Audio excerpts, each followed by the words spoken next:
All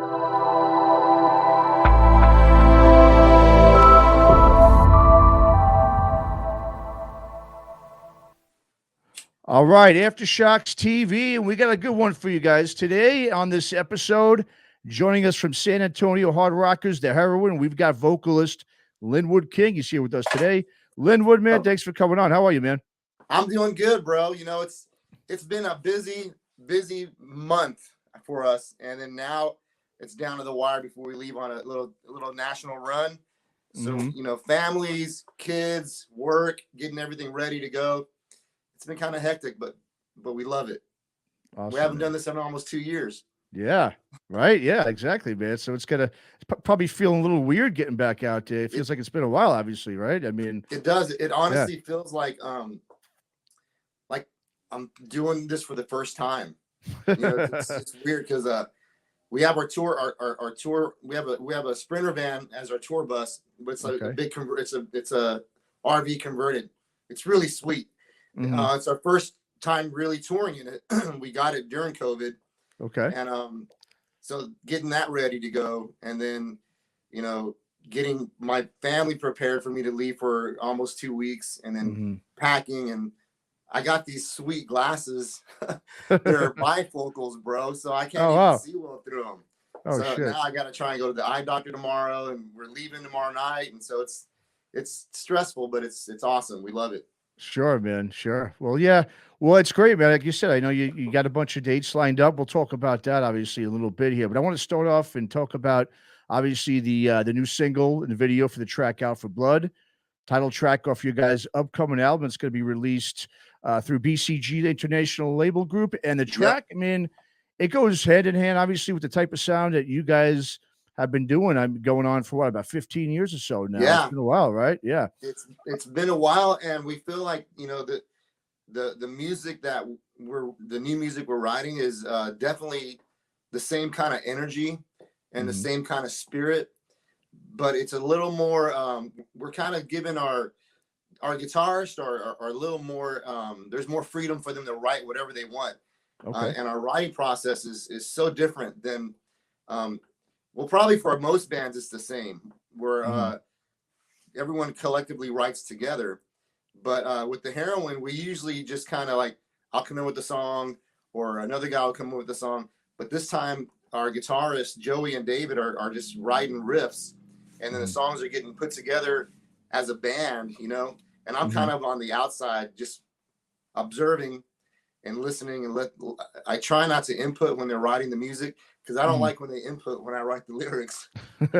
So and it feels like it's just been a good growth spurt as far as the songwriting and the chemistry that we have now, you know?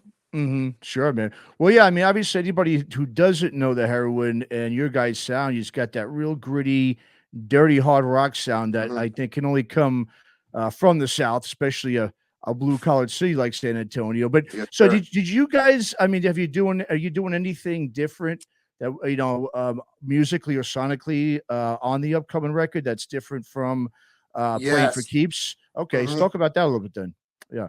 So the new record, it's going to be a 12-track record, and we have there was a couple of songs that stand out to me personally that I really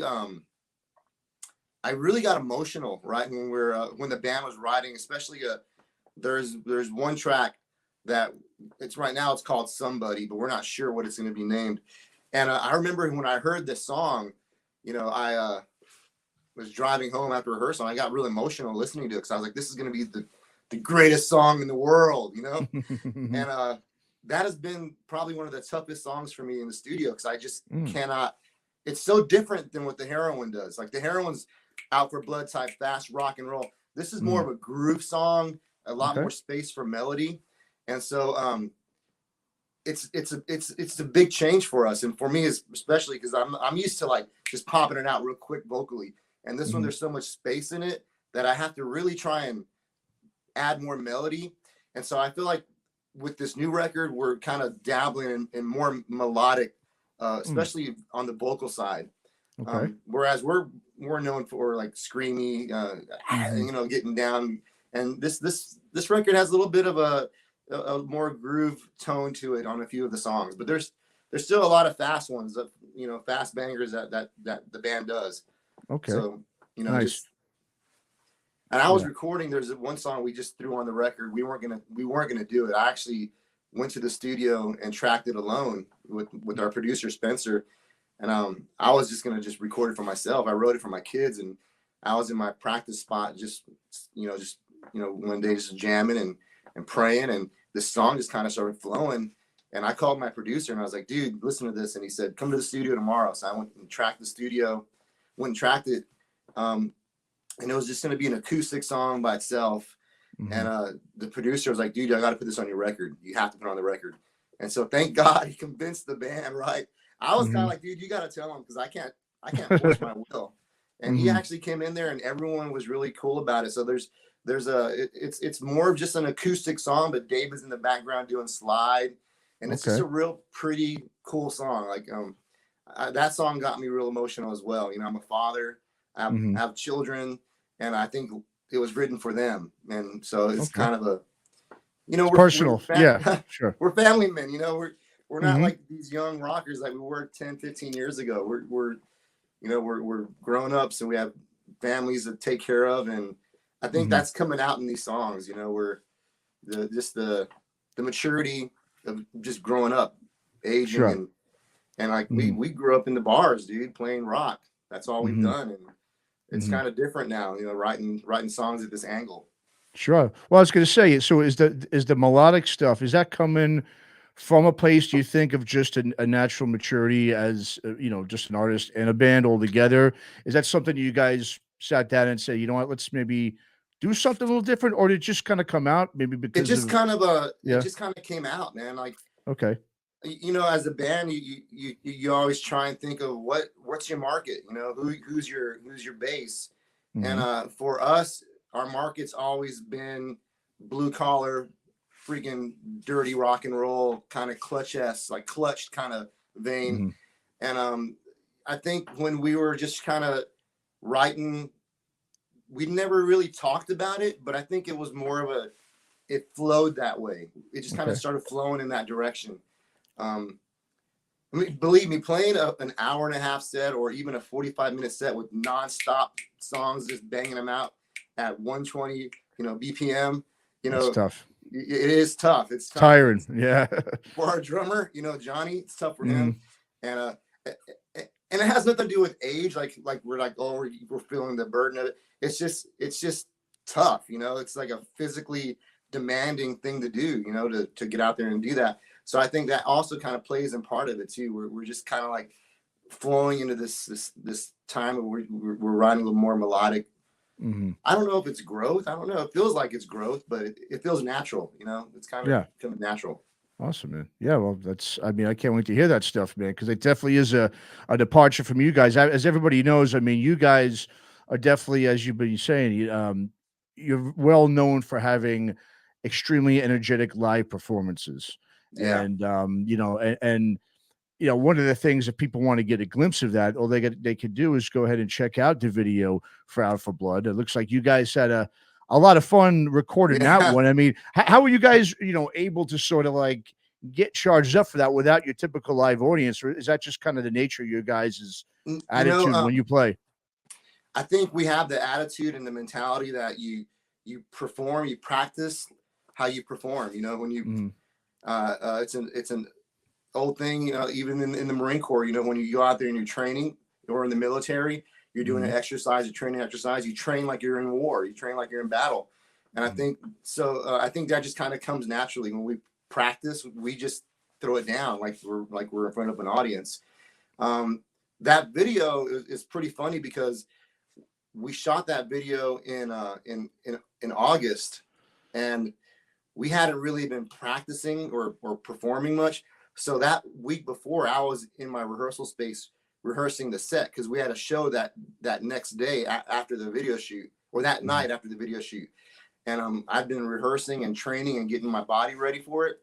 And shooting that video was really harder than doing a show in a sense, because you're having to you're playing you're like lip syncing, right? And you're playing, but in order for it to be realistic, you really have to be singing and screaming and doing the stuff. And I literally blew my voice making that video, and I wasn't even singing. You know, I didn't have a mic up. And then that night at the show when I performed, I had zero voice. It was so strange. Wow. But we like, it was hot, dude. It was like in the 100. It was freaking hot in that room that we did it in. And so that's just the way you do it, you know, in Texas. Sure. Here, bro. Oh yeah, it sure is, man. I know Texas is very hot, especially this time of year, man. No doubt.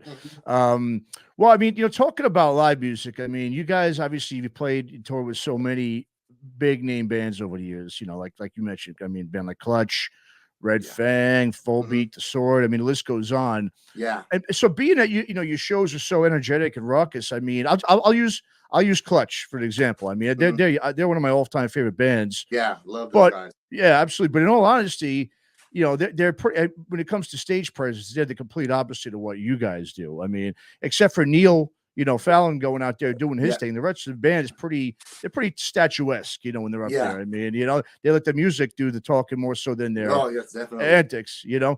But do you ever find that some of these bands, you know, who kind of maybe lack the same energy you guys have, and, you know, the overall, I guess, disposition and presentation when it comes to playing live that you guys do you ever get that feel that maybe some of these bands are sort of not, and like they kind of look at you guys and be like, whoa? Because I mean, if you look at a lot of the bands you've toured with, you know, you know, I guess I'll use the word stoner, you know, bands. That's what people kind of use. You know, a lot of those bands are just that. They're kind of more laid back and mellow, where you guys go out there and just, you know, you destroy the stage. It's your own, and you just kind of come out just going nuts.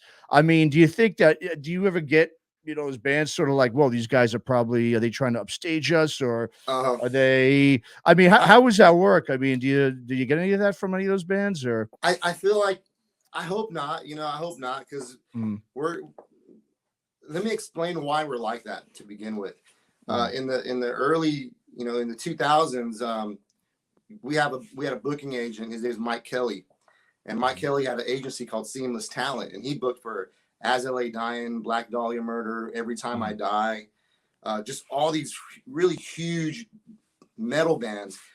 And we're still trying to define ourselves as a band musically. Okay. And Mike Kelly just loved us. And we were nobodies. But Mike Kelly he put us on tour with these bands. And so we would play in these freaking clubs with All That Remains and Haste the Day and these really freaking awesome bands. Yeah. Yeah.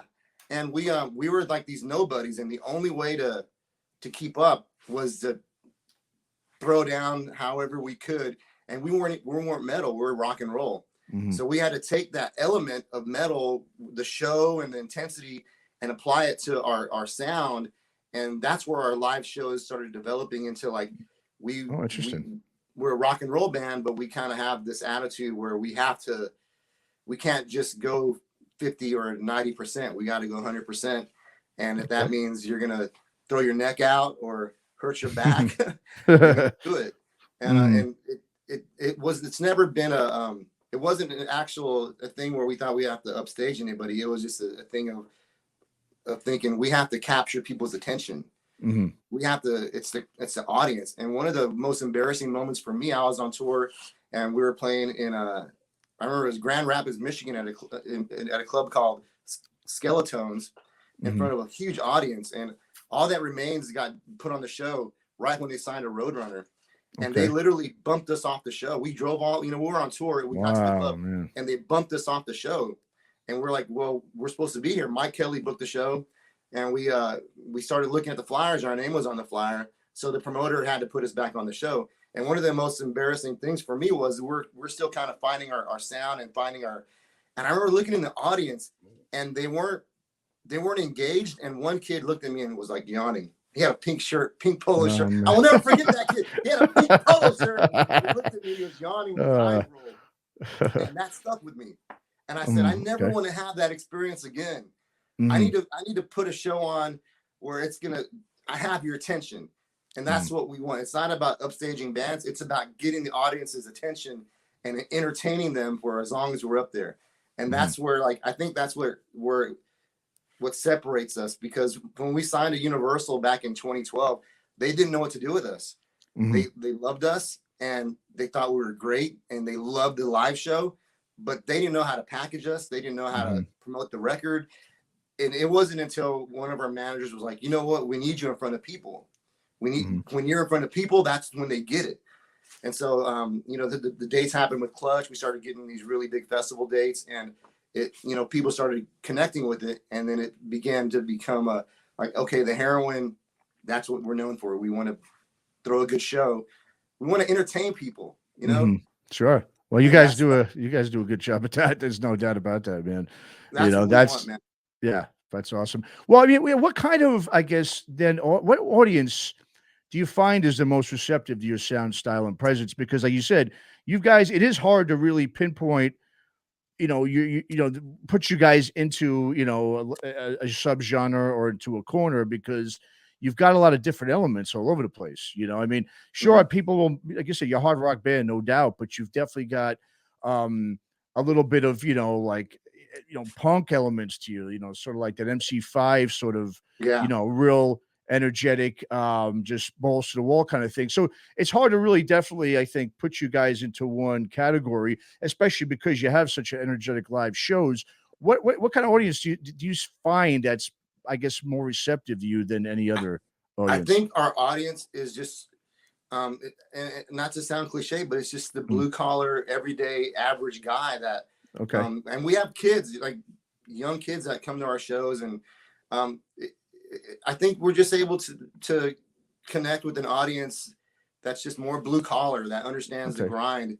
Um, that's just our background, you know. We're just a bunch of average dudes that any opportunity that comes up, we take it, you know. And I think people that see that understand work ethic, those are Hmm. the type of guys that want to come to our shows and that message us or talk about hardworking man. I think hardworking Nice. man is like our number one song on all of our, and it's such an old song, but I think people connect to that song because it's just out there, you know. It's Hmm. about the average dad, you know, your son looking up to Hmm. you and getting out there, and so I think that's what it is. We just connect with blue collar average people that understand what work means.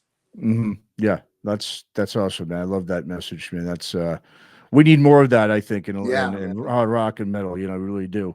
Yeah. Well, I mean, and just piggybacking off of that, I mean, one of the main cogs to success for you guys, that's really led you guys to be around now for a while. You know, for, like I said, over 15 years, while Mhm. putting out such quality hard rock, is your work ethic and the achievable goals that you guys really set for yourselves. Talk a bit about your guys' overall philosophy when it comes to what it is that you want to accomplish musically, while at the same time being those hardworking blue collar guys Mhm. that you are. I mean, what are some of those achievable goals that the band really strives to attain, other than obviously aside from being like you said, everyday blue collar working, hardworking dads and so forth.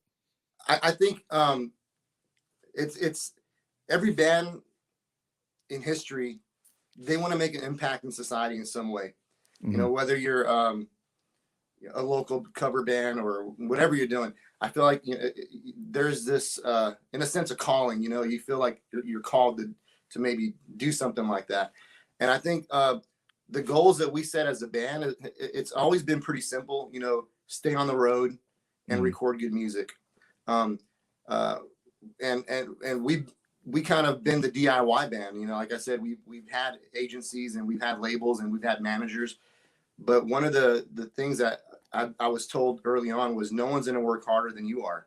And Hmm. so I think we have that philosophy in the band. It's like we have to always be on guard, protect what we have, and set goals. Always setting goals, whether it be content or music or just anything that's going to keep the band moving forward. And that's just been what we feel like it's what we do, and what any band that has a goal of performing, stay on the road. That's always been our freaking mantra. We have to Hmm. tour, and we've been Hmm. doing that since we started. We started touring right as a band out the door. We just started booking tours and going. Hmm. Yeah, no doubt. I hope I Well, answered you right. I'm not sure if I answered no, you yeah, right. you did. You absolutely did. Absolutely, yeah, no doubt. Well, I mean, talking about, well, speaking of tour, I mean, one of the brightest moments for you guys, obviously, that I heard about was your performance some time ago at the legendary Whisky A Go Go in Hollywood there, where Tommy Lee said you guys were badass. Yeah. And you know, obviously that's a show that obviously changed the whole trajectory of you guys, you know, the whole It band, did.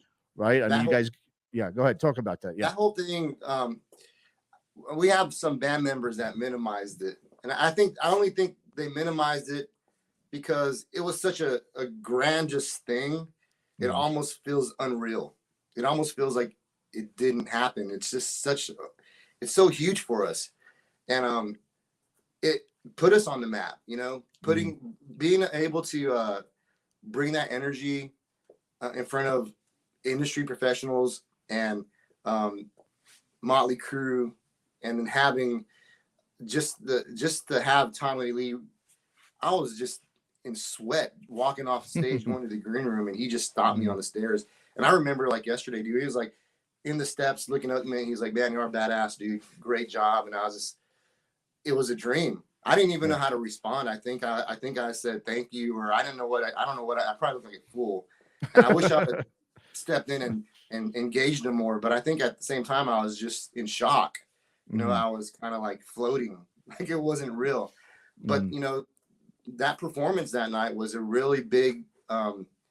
It helped us get endorsements from Gibson Guitars, Ernie Ball Strings. They've been great partners to us over the years, and it got our foot in the door with Guitar Center, who, like, man, for almost 2 years was putting us on their grand openings all over the country. Like, we'd be opening, and it was so cool because we'd go and perform it at a Guitar Center, and then they, at the end of the night, pay us our $800, and then we finish off our tours, and then we get another offer to play another in Michigan, Flint, Michigan, for Guitar Center. So we route a tour up to Flint, Michigan, and then that would be like our anchor date, and we get our $800, and then we go off to the next city. But that really helped establish us. You know, they promoted us. It was cool, man. It helped us out. And there wasn't social media at the time, or I think MySpace was around, but we locked in a deal with Best Buy, and our records were all over the country in Best Buy. All right. But nobody bought them because nobody knew who we were. We had no label we had no one to help us. And we were kind of like, well, but it was still cool to have that, you know, record in Best Buy, a national distribution deal. So that was, you know, and that at the same time too, it kind of solidified it put in you like, this is what I'm going to do. This is what I'm going to do. And for me, that was personal because that was the last time my father saw me perform. He flew to LA for that show, and my dad saw me perform that night, and he died 6 months later. Oh, wow. And I think that kind of made him realize, because parents don't really understand sometimes. They don't understand, like, why are you doing this? What? And they worry, you know, how are you going to pay your bills? You know, because especially rock and roll bands who just friggin' play rock, and, you know, we have so many friends that we tour with and that are actively playing rock, and there's not a lot of money in it. And so I think the parents see that, and they're, you know, they worry. And for me, that was like, you know, my dad got to see me in my element, got to see me in my thing. And that was just, you know, it kind of like solidified my dream and solidified my calling. And that was a big deal for me, man. So I'm getting a little emotional thinking about that. Oh, man, but, absolutely, man. Yeah, I can imagine, man. Yeah. The Tommy Lee thing was great, but I think my dad being there was probably more important for me, you know. Even better. Yeah. Sure. No doubt. I mean, that's understandable. Absolutely. Well, you know, let's talk a bit about your hometown there, San Antonio. You know, when it comes to rock and metal, I mean, back in the 80s, there was a nickname for San Antonio. It was called the heavy metal capital of the world. You know, because it was a city where many touring bands outside of the country would be able to go and draw a crowd before anyone knew who they were. They were always drawing hard rock and metal fans to all these shows. I always tell people it's one of those underrated and never talked about cities where, I mean, it is, man. It is. I mean, they love. I mean, I even got here. I got my Bonds 007 shirt, man. So I mean, yeah, I wore it obviously for the occasion, but yeah, it always resonated with me with San Antonio because I mean. When I remember even I used to run a record label in the mid 2000s and just an independent label I had, and I worked with a promoter from there. And I never realized how big, you know, metal and hard rock was. Yeah. Until I was working with her, and there was just so many bands there, and just such a huge. Was it Erica or Jennifer? I think it might have been Erica. I think Yeah, that it sounds may have been Eric. familiar. It's Yeah, cool. yeah, yeah. So, yeah. So anyway, I mean, talk a bit about, San Antonio. Why is it such in your opinion, it's such a breeding ground for this type of music where, I mean, it still has that vibe and enthusiasm that we would see Yeah. probably back in like the 80s when this stuff just started coming out. I think for San Antonio, there's an appreciation for the arts out here, man. The culture. Our city just has a very artful, soulful culture, and so when it comes to music, and it's like with any type of music, I think people appreciate it more out here, and they're willing to buy the tickets and to go to the shows. As far as metal, man, there's a lot of excellent, great talent out here, and I think that's what helped the national scene. A national scene can't survive without a strong local scene. And Sure. San Antonio's always had a strong local scene. The bands, man, the bands all know each other. We're all friends. That I'm aware of. No one ever insults or puts each other. There's no like rivalries going on. It's just like camaraderie. And so I feel like that helps the scene. That helps the national tours. And then it also the people that are just into music, man. They want to come and watch a live show. We're lucky to have that in our city. We just have a city of good people that appreciate the arts, man. And it's so cool because the past decade it's grown even more out here. Really nice. It honestly feels like there's so much going on in our city. You sometimes feel disconnected because it's so big. There's so many things going on. Whereas before, like we always felt like you're a part of it because it's such a smaller community. Now it's like there's just a big revival of music and venues and artists, and it goes across the board for graffiti artists and any painters and all kinds of artwork that it's beautiful out here. It's the awesome. culture of love for the arts. It is. It's just a really, like I said, it's a great, blue collar city with a lot to offer, man. I love that city. Why don't you think more bands over the years didn't make it out of San Antonio? I mean, is it because of the location, you think, being that it really is so far south and away from a lot of other major cities that are outside of Texas? I think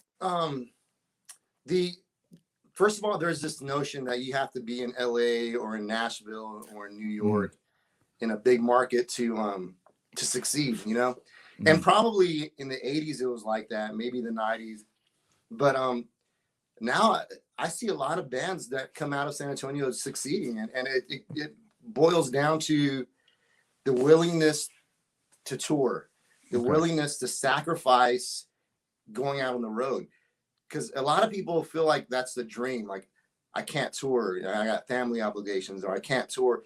And a lot of like young bands, Nothing More. We came up with those guys.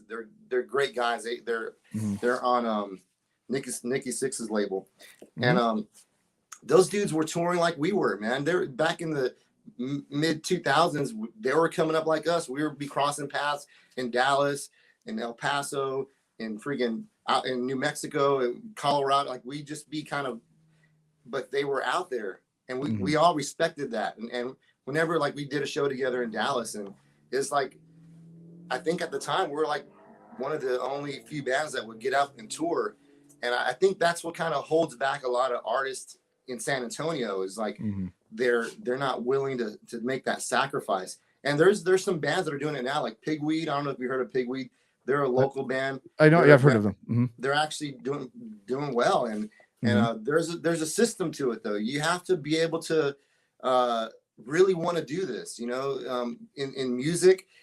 It's not, people think it's a young man's game. Well, you got to be a kid, you got to be a teenager or early 20 something with no responsibilities. But if you're smart and you're smart with your money and you budget and you learn how to figure out things, you can tour. You can tour as long as you're alive. And I think that's the point, is a lot of bands don't understand that.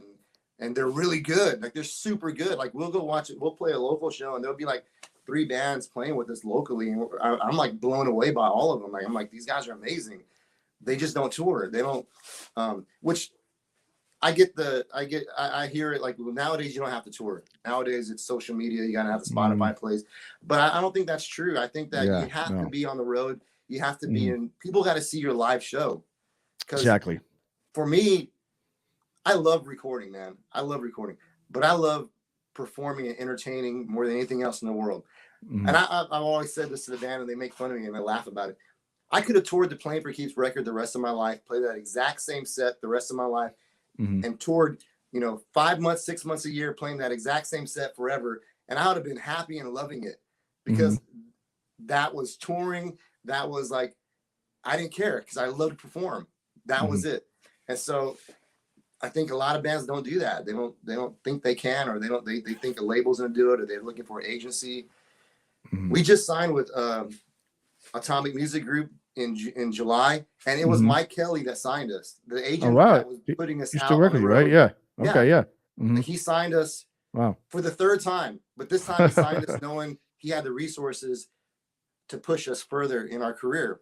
Okay. And so it was really cool. I'm thinking like, wow, Mike Kelly, the guy that actually started throwing us bones in the early 2000s, he still believes in this band, and he still is willing to go to bat for us. And so that's a big deal. And, sure. But before we even had Atomic or any label behind us, we're just operating on our own. We are our own agency. We're our own management. We're our own label. We founded BCG Records. That in BCG International, that's our label, and we get all of our publishing, we get all of our sales. We sold out of all our. I just got a whole new batch of CDs, 1,000 CDs of our old records that we sold out of. All that money comes back to us, and it keeps us. Sure. And I think a lot of bands don't understand that. We have the mentality that someone's gonna discover me, and I'm gonna get signed, and it's just gonna be handed to me, and it is not like that. It's hard work. Dedication, and it's failures, and it's but it's getting up, dusting off, and moving forward every time. Yeah, well, you guys definitely paid your dues, and now it's paying off. Obviously. So it's great, man. Well, we've been talking about your guys' live performances, and as you mentioned at the beginning of the interview, you guys currently have a full week of dates starting a couple of days, right? I believe at the tomorrow, is it a Sunday? Right? Tomorrow I think it is. We start off in right? San Antonio. Okay. So talk about that. Yeah. It's a short run, but it feels like a giant tour because it's been 2 years. It's like it's been 2 years. So like for us, we're excited, and then there's these nerves where you just start thinking, okay, who's going to come to the shows? and are we going to sell enough tickets, and are we going to be able to pay the bills? But it's also like a relief to freaking. I'm going to be in all over the country, all over the West Coast next week, and it's gonna be awesome. And I think for our wives and our families, it's kind of strange because we've been home for 2 years, not touring, just being normal, being dad, being husband, being friend, and now it's like we're hitting this little run, and it's not really a big tour. But for us, it's big because it's like, again, 2 years of not touring, and we're not in the same shape we were like back in 2020. We just finished doing NAM over in Anaheim. Gibson was treating us so good. We're on their main stage, and we had Summer NAM planned out. We had all these tours planned out, South by Southwest going, and then it just came to a halt. But we were like at peak performance shape, bro. We were like nice. Next level freaking NFL player type, like going. So now it's like you got to dust off the cobwebs and make sure, but I feel good. We're prepared. We've been rehearsing. The band's rehearsing right now. I'm gonna head out there a little bit later, but it feels good. I think we're confident, and we're excited to play new songs, and excited to hit that first note and go. Sure, man. Absolutely, man. Well, yeah, and it's a great song, Out for Blood, the new title track from the upcoming album, From Hard Rockers to Heroine. The video, as I mentioned earlier, is up now as well on YouTube. Go check it out. And Lynwood, go ahead and let the viewers know where they can go to keep up with the band and, hear some music and get some merch and all that good stuff. Well, listen, you can go to www.wearetheheroine.com. We are on all social media platforms at We Are The Heroine. Go to Spotify, go to Apple Music, go to Deezer, go to wherever you want to go, but we're out there, baby. Look up The Heroine. We're gonna show you a good rock and roll show. You come to our show, I promise you, I guarantee you the best show you ever seen in your life, baby. That's the best. That's the best plug I've heard in quite some time, man. That was great.